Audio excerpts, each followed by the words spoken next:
Super Mario 64 is one of the most competitive speedruns in history, spanning 5 main categories: 120, 70, 16, 1, and 0 star respectively.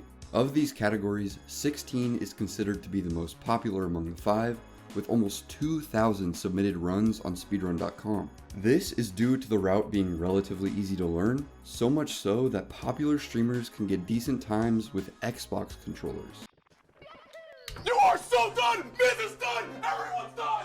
We fucking did it! However, on the opposite end of the spectrum lies 0 star, with less than 200 submitted runs. Why is that? Well, 0 star houses one of the most precise tricks in all of speedrunning. Over the course of 14 years, this trick has transformed with help from both runners and routers in an effort to beat Super Mario 64 as fast as possible. This is the world record progression of Super Mario 64 0 star speedruns. Around 2009, No Name would be the first person to complete a 0 star run with a time of approximately 48 minutes. They would grind this time down to a 13:36 on January 3rd, 2010, which would be the first recorded instance of a 0 star run. However, the quality of this run is so poor that it makes it extremely hard to tell what's going on, making it hard to verify. Thankfully, this record wouldn't stand for long, as on November 28th, 2010, a runner known as Taka would steal the world record. Taka's run was pretty solid, with him nailing a trick known as LBLJ on his first try. Theorized by Mr. Robert Z, LBLJ stands for Lobby Backwards Long Jump. This movement involves heading to the basement stairs and grabbing onto this texture, which allows you to clip into the left pillar on the lobby floor. Once in the pillar, you can do a BLJ on this spot right here. With the speed from the BLJ, you're able to clip behind the front doors and aim Mario up the stairs and into the 8-star door. With enough speed, Mario will clip through the door, allowing him to head straight to Dark World with 0 stars. After entering Dark World, Taka would navigate the stage as quickly as he could. He opted for safer movements with minimal mistakes, with the only one coming from messing up the triple jump at the end and having to redo it. After hitting the Bowser throw, he would exit, then re-enter the stage to place him back into lobby. The reason for this is because the 8-star door still has the 8-star requirement on it, making it impossible for runners to exit the room by normal means. Once back in the lobby, Taka heads to the basement to perform one, if not the, hardest tricks in Super Mario 64. This trick is known as SBLJ. To be honest, I have no idea how to accurately explain this trick, so I brought in DDD skip expert, the legendary Poke711, to help us out. Yo, thanks Trey. SBLJ stands for Side Backwards Long Jump. SBLJ can be performed on the side of any staircase in the game. However, most of these turn out to be useless for runs since normal BLJs or LBLJs are better suited for the run. In the basement, we don't have the ability to do a BLJ or an LBLJ, so an SBLJ turns out to be our only option. The reason we need to do this is to build speed, because we need to get Mario through the door and through the DDD portal. To do this, Mario needs to get above 378 speed by the time he reaches the portal. So, how do we do this? First, Mario needs to be angled in a way in which the SBLJ can build speed and hold Mario in place. But, there's one issue. Once he builds a lot of speed, the stair can't hold him in place, and we only have about 150 speed, not allowing him to build enough speed to get through the portal. However, we have a solution. Once Mario pops out of the stair, we go to the left of the pillar, which holds him in place and allows him to continue the BLJ from the existing speed. Once on the pillar, we continue long jumping until Mario has more than 418 speed. But this adds 2 more issues. How do we get Mario with all this speed through the portal? And how do we even know how much speed he has? Well, the door solves all our problems. If we hold left, it would direct Mario into the door, triggering the text box and conserving Mario's speed. From here, we now have a direct line to the portal. And to know his speed, we can use Mario's shadow to determine what setup can be used. Now, by scrolling the text box and holding back, Mario will skip both the door and DDD, making it straight into Bowser in the Fire Sea. Disclaimer, DDD skip is much more complicated than this, but for brevity's sake, we opted for a simpler explanation. If you'd like to learn more, feel free to check out my video in the description, as well as the Wikipedia page I created for it. Also, check out my SoundCloud, and check out my TikTok, and check out my... Okay, that's enough.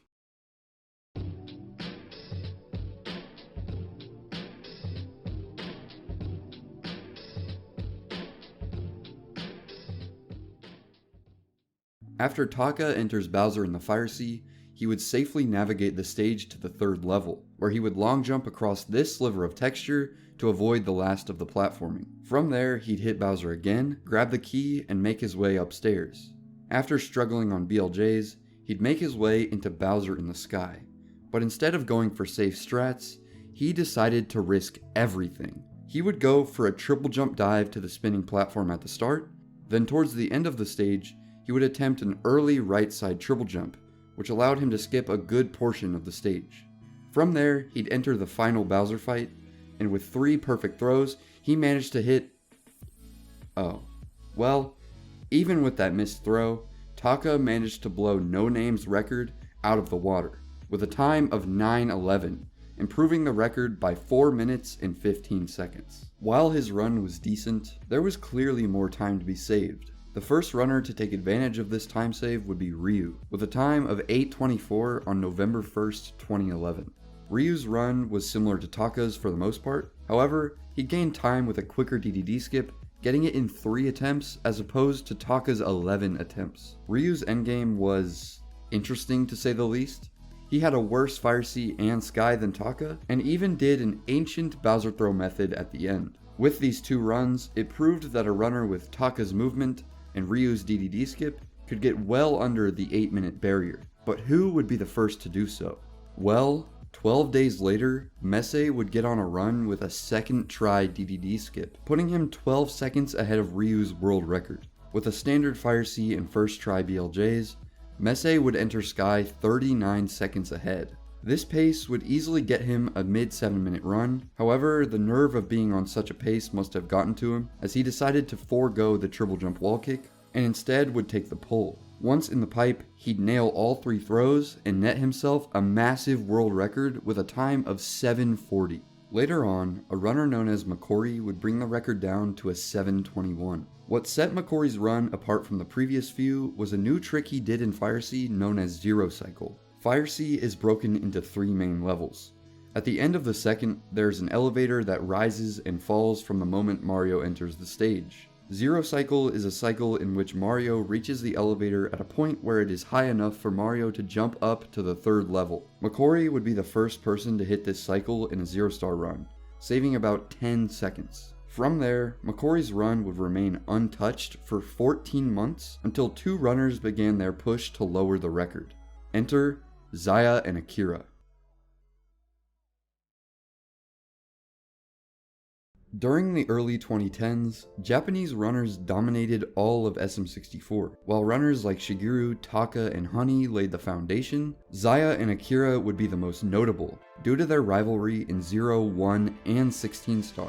Akira would be the first to strike, and it wouldn't just be a small improvement. On May 31st, 2013, Akira would get on a run with a good LBLJ, solid Dark World, and a first try DDD skip, putting him on pace for the first sub 7. All he had to do was close out his endgame and he'd have a record. But he wouldn't just get a record, he'd destroy Makori's run by 22 seconds, ending with a time of 6:59, breaking the 7-minute barrier for the first time. This run was very solid, but with some mistakes in BLJs and bits, he knew he could beat it. But before he could do that, Zaya would claim his first record on March 13th, 2014, with a 6:57, barely beating Akira's run, but nonetheless still a new record. This run was obviously an improvement, but the biggest difference was Fire Sea, where he utilized a new trick called Pole Glitch. Pole Glitch is an upwarp that works because Mario checks for the ceiling above just before Mario touches the ceiling of the pole platform, causing the upwarp.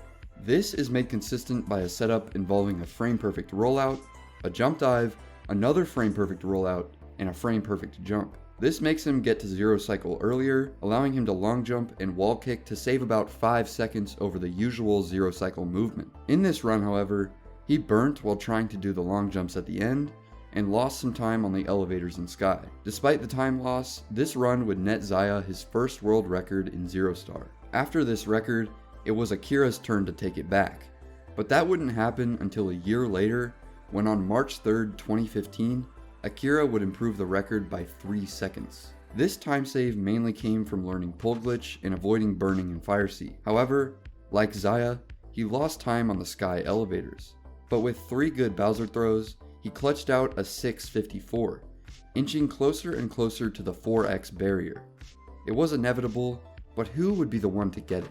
Xayah knew this run was very improvable, so he began to grind, and with a new DDD skip setup that allowed him to go straight into Fire Sea, a solid early zero cycle, and finally cleaning up bits, he destroyed the world record with not a 649, not a 648, but a 647, beating Akira's world record just 4 months later. But ultimately, after only 20 days, Akira would have the last laugh. This run was great, with the best Dark World so far, an amazing SBLJ, a great Fire Sea, and even better BLJs. He would close out a 644. With this victory, Akira and Xayah's reign would be over. However, this wasn't the end of Zero Star, as 2 new runners would soon take their place. Over the course of the next 3 years, Akira would remain untouched. However, a runner named Dowski would try his hand at a new world record, and on July 9th, 2018, he would do just that. This run was nearly perfect for the time, with a faster Dark World, first try DDD skip, good Fire Sea, and even better BLJs. He would enter Sky on pace to beat the record by almost 10 seconds. This would put him on pace to crush the 640 barrier. All he had to do was get in the pipe and hit the throws. Well, even with that mistake, he would finish the run with a time of 641, beating Akira's record by 3 seconds. This run was great, but with the mistakes he made in Sky, this raised one question. Would Dowski be the first to break the 640 barrier? Unfortunately, he wouldn't. Just 9 months later, a runner known as Kano beat him to it.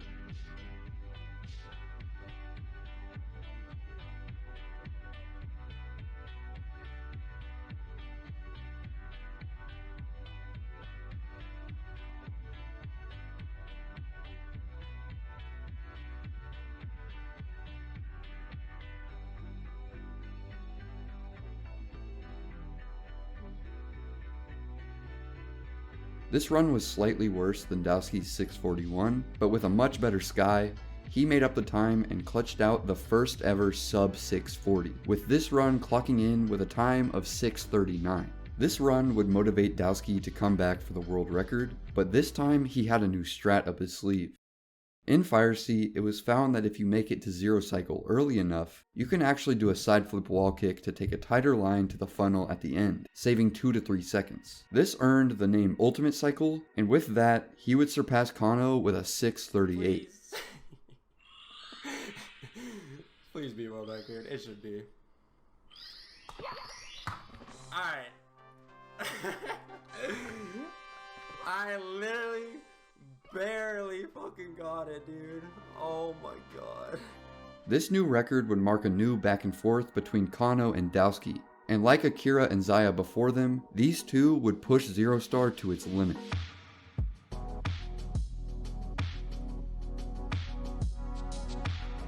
Nine days after the 638, Dowski would lower the record again with a 636. This record was 628 pace into Sky, but with some mistakes before the pipe and slower throws, I fat fingered A. it would be 7 seconds shy of the sub 630 barrier. Kano would steal the record back 4 months later. He'd enter Sky much later than Dowski, but he had a way of making up time with a new strat known as Manamo Cycle. Manamo Cycle involves these rotating platforms at the end of Bowser in the Sky, and with a fast triple jump dive, a speed kick over the gap, and a right side triple jump wall kick, you can make it to the spinning platform sooner and save about 2 seconds. With this, he would gain time back and claim his own 636.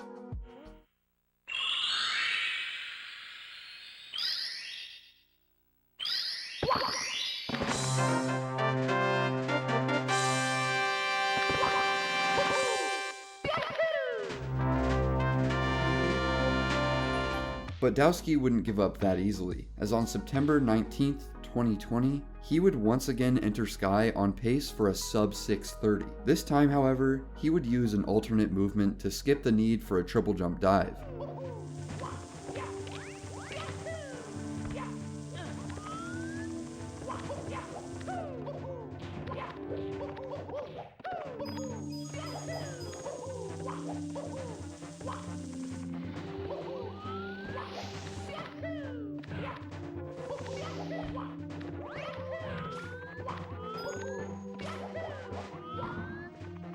Despite the nerves, he nailed Manamo, and with 3 good throws, he could get the first ever 6-2x. Okay. Nobody get excited.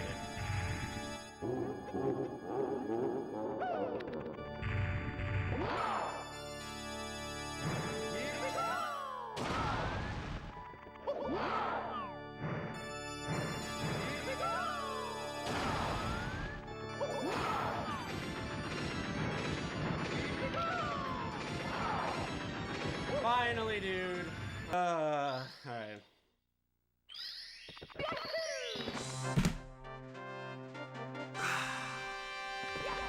Although he didn't miss a throw, he had a slow last spin and closed out a 6.32, a new world record and proof the 6.2x was possible.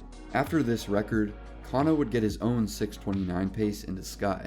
Even after adopting the alternate movement at the start, he would crack under pressure and barely miss Manamo. Still, with 3 perfect throws, he closed out a new world record of 6.31 on January 27, 2021. This record would only increase the hype around the coveted sub 6.30. But who would be the one to finally break the barrier? Well, on August 6, 2021, one runner would get this run.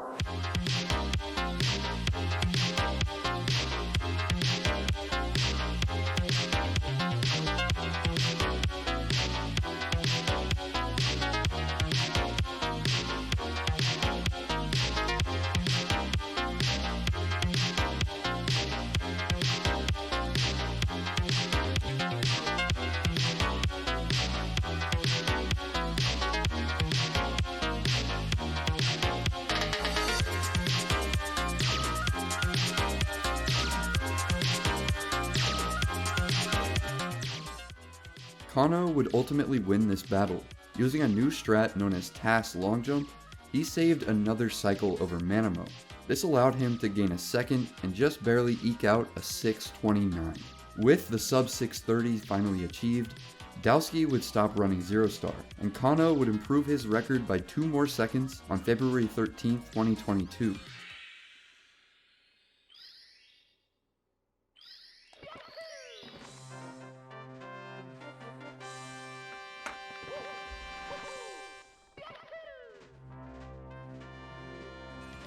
This record would mark the end of Kano and Dowski's grind, but it wouldn't mark the end of 0 star as a whole. For the rest of 2022 and into the beginning of 2023, the record would belong to Kano, but in April 2023, one man would make it his mission to destroy 0 star, and that man is Greensuigi. Over the course of just 10 days, Suigi would bring the record down by 7 seconds, setting 4 new world records with the help of a new strategy, a new variation of SBLJ known as Ultimate DDD Skip. This trick was originally discovered by Swordless Link back in 2007 and was the first theoretical way to skip DDD. However, it was deemed impossible for RTA runs due to its insane difficulty. I am not educated enough to explain how it works, so I got Greensuigi himself to explain it for me. Ultimate DDD Skip is the same concept as a regular DDD Skip, except you don't use the door to set up. You need to have a tighter angle for the SBLJ than regular DDD Skip, and most of the speed building comes before you touch the wall instead of after. This means you need to get as much speed as you can coming off of the stairs. Then, instead of moving to the left of the pillar after you launch, you move to the right and do 1 to 4 air BLJs depending on how fast the launch felt. Clip through the door and then do another long jump directly through the DDD painting. This setup is a lot harder for a few reasons. You need a lot more speed coming off of the stairs, your angle matters a lot more, there's little to no visual difference between the speeds you get after launching, and where you clip and long jump in the hallway needs to be exactly right. This results in a success rate of around 10%. It's a very feel-based trick, and it's hard to tell if it'll work just by looking at the screen, which is why the success rate is so low. Thanks to Trey for begging me to speak in this video. I'm currently running 120 star on my twitch.tv/Greensuigi. Thanks for watching, and make sure to Twitch. Anyways, another trick Suigi added was a faster ending on the rotating platforms. Known as Ultimate Ending, he does an instant triple jump dive into a dive cancel, then he double jumps to wall kick off whatever this is, then he does a side flip to save an additional 1.5 seconds over the old movement. With these 2 additions, he brought the record down to a 6.20, and during both of his 6.20s, he was on pace for a 6.1x, but couldn't seem to close it out. Nonetheless, he would continue doing runs and at one point even get on pace for a 6:14.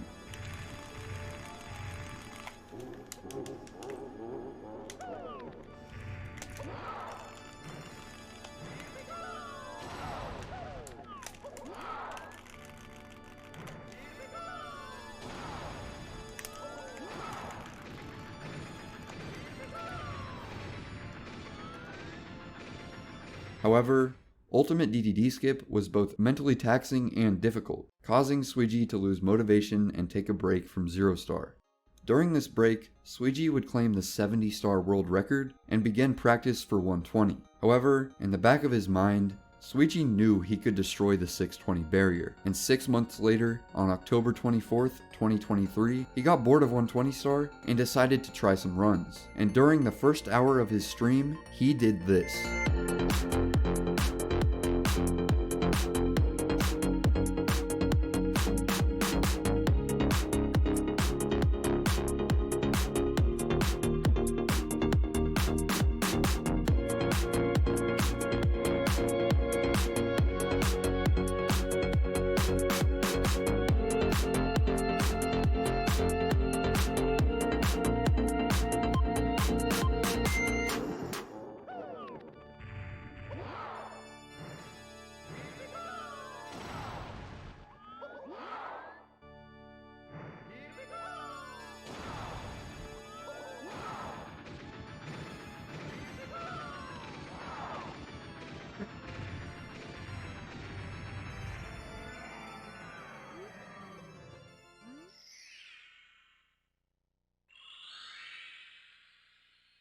It's been live for an hour. Oh my god. Oh my god. This run was absolutely amazing and not only broke the 620 barrier, but a mental barrier. This run was more than just a world record. He broke through and persevered, even when he doubted himself the most.